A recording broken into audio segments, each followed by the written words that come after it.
In today's video, I'm going to teach you how to add cinematic bars in DaVinci Resolve. If you want to give your footage a more cinematic, widescreen look, this is one of the quickest ways to do it inside DaVinci Resolve.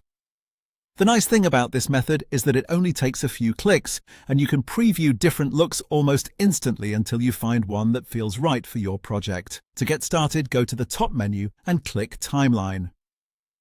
This menu includes several settings that affect how your sequence is displayed, and the option we need is located here.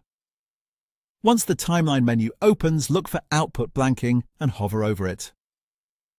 This is the setting that allows you to add cinematic bars to your video without having to manually create black overlays or crop each clip yourself.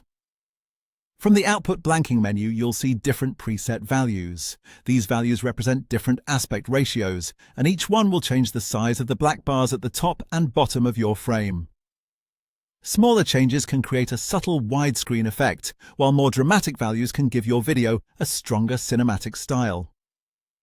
The best approach here is to test each one and see how your footage looks in the viewer. As you click through the options, pay attention to how your subject is framed. Since adding cinematic bars reduces the visible vertical space, you want to make sure important details are still comfortably inside the frame. If a shot feels too tight, just try another value until it looks balanced.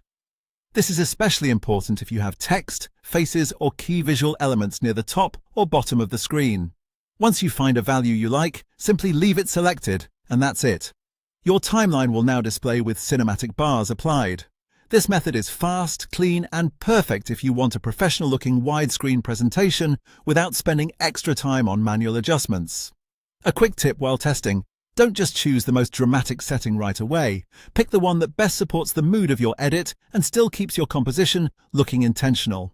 A good cinematic look should enhance the video, not distract from it. And that's all you need to do to add cinematic bars in DaVinci Resolve quickly and easily.